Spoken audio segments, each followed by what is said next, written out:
সুযোগ সন্ধানী প্রচেষ্টা, এটি কিন্তু আমরা দেখতে পাচ্ছি, এটি নতুন কিছু নয়। যখন এই আন্দোলন চলাকালীন সময়, কারণ বাংলাদেশে আইনগতভাবে 11 জুলাইয়ের পর থেকে বাংলাদেশে কোনো কোটা কার্যকর ছিল না। 12 জুলাই পরীক্ষা দিয়েছে, 12 জুলাই যে পরীক্ষার বিজ্ঞপ্তি দিয়েছে সেখানে বাংলাদেশে 1% কোটাও ছিল না। এটি হচ্ছে বাংলাদেশের বাস্তবতা। তো 11 জুলাই যে আন্দোলনের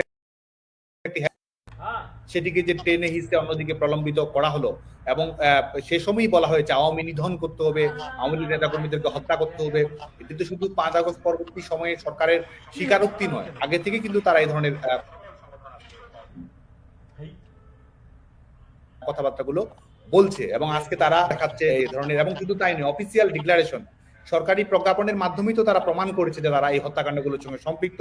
এই এই বাংলাদেশে যে সহিংসতামূলক ইন্ডেমনিটি দিয়েছে, তারা তো ইন্ডেমনিটি দেওয়ার মাধ্যমেই প্রমাণ করেছে যে এটি কারা এর সঙ্গে সম্পৃক্ত রয়েছে, কারা এর সঙ্গে সম্পৃক্ত নয়। কোন বিষয়গুলো আপনি আইনের আওতায় নিয়ে আসতে পারবেন, কোনগুলো প্রশ্ন করতে পারবেন না, সেটি তো তারা এক ধরনের ইন্ডেমনিটি দিয়েছে। এটি তো 75 সালে বঙ্গবন্ধুর হত্যাকাণ্ডে যেমন ইন্ডেমনিটি প্রদান করা হয়েছে, আজকেও এই শিক্ষার্থীদেরকে যারা হত্যাকাণ্ডের সঙ্গে সম্পৃক্ত রয়েছে তাদেরকে ইন্ডেমনিটি দেওয়ার জন্য এটি করা হয়েছে। এবং এরা আগামীতেও, আমি মনে করি যে এরা বাংলাদেশের জনগণকে জিম্মি করে নিজেদের যে আজকে দেখুন, আজকে তো আমি মনে করি যে আজকে ছেলেমেয়েরা, আজকে বাংলাদেশের গোটা বাংলাদেশ আজকে অস্থিতিশীল অবস্থার মধ্যে রয়েছে, জনগণের জীবনের নিরাপত্তা নেই।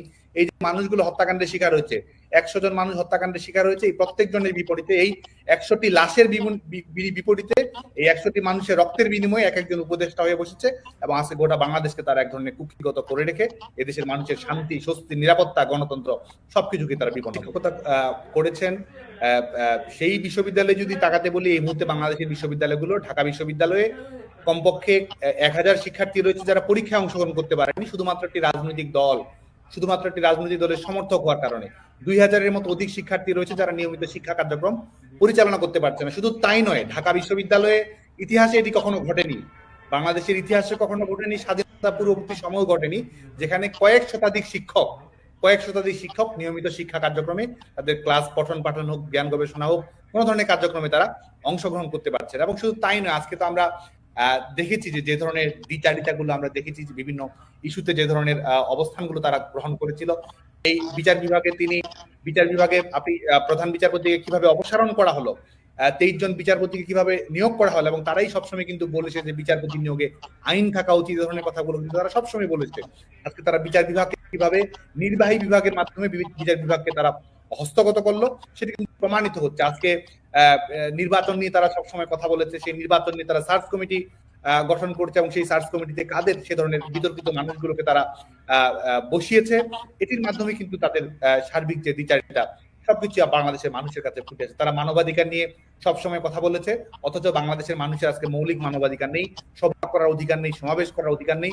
আজকে তারা আজকে আওয়ামী লীগ বাংলাদেশের প্রধানতম রাজনৈতিক দল, বাংলাদেশের স্বাধীনতা এবং গণতান্ত্রিক আন্দোলনের সূতিকাগার যে রাজনৈতিক দলটি, এবং গত 15 বছর যে দলটি বাংলাদেশকে পরিচালনা করেছে বাংলাদেশের জনগণের ম্যান্ডেট নিয়ে, সেই দলকে নিষেধাজ্ঞার আওতায় নিয়ে আসতে হবে। ছাত্রলীগকে নিষেধাজ্ঞার আওতায় নিয়ে এসেছে, এবং তারা আজকে গণতন্ত্রের, সবসময় যে গণতন্ত্রের কথাগুলো বলতো, আমরা মনে করি যে তারা যে কথাগুলো বলেছে এর মধ্যে, এবং এই ভারত ইস্যুতে হোক, সাম্প্রদায়িকতার ইস্যুতে হোক, প্রত্যেকটি ক্ষেত্রেই তারা যা বলেছে এবং আজকে যা করছে, এটির মাধ্যমে তাদের মুখোশ বাংলাদেশের মানুষের কাছে উন্মোচিত হয়ে গেছে বলে মনে করি। কারণ নাম ধরে কোনো কথা বলতে চাই না, এটি আমার রুচিবোধের সঙ্গে যায় না।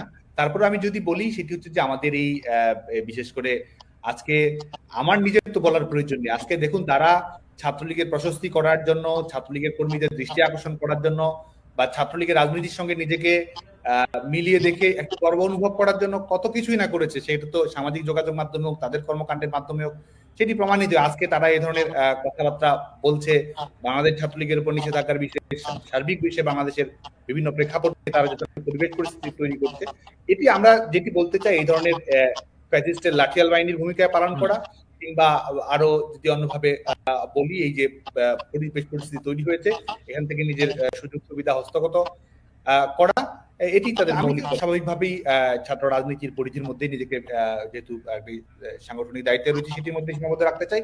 কিন্তু আমি মনে করি যে বাংলাদেশের গণতন্ত্র পুনরুদ্ধারের প্রশ্নে, জনগণের নির্বাচিত নেতৃত্ব নিশ্চিত করার প্রশ্নে যে বৃহত্তর ঐক্যমত্য তৈরি করা প্রয়োজন, সেটি অবশ্যই ধাপে ধাপে তৈরি, সেটি এবং যেটির ব্যাপারে আন্তর্জাতিকভাবেও জাতীয়ভাবেও অনেক ক্ষেত্রে মতৈক্য রয়েছে, সেটি হচ্ছে যে শেখ হাসিনা সরকার সাফল্যের সঙ্গে, বিশেষ করে সন্ত্রাসবাদ, মৌলবাদী সন্ত্রাস, এই বিষয়গুলো আমরা মোকাবেলা করতে পেরেছি। হলি আর্টিজানের ঘটনার পরবর্তী সময় কিংবা গোটা বিশ্বব্যাপী যে ধরনের মৌলবাদী সন্ত্রাস নতুন করে মাথাচাড়া ছিল, রাষ্ট্রীয়ভাবে প্রতিক্রিয়াশীল রাজনীতি চাপিয়ে দেওয়ার যে বাস্তবতা তৈরি হচ্ছিল, আমরা মনে করি যে বৈশ্বিকভাবে আমরা বাংলাদেশ সন্ত্রাসবাদ মোকাবেলা করার ক্ষেত্রে একটি সাফল্য অর্জন করেছিল এবং পৃথিবীর অন্যান্য ধর্মীয় সন্ত্রাসকে আমরা কিভাবে মোকাবেলা করতে পারি।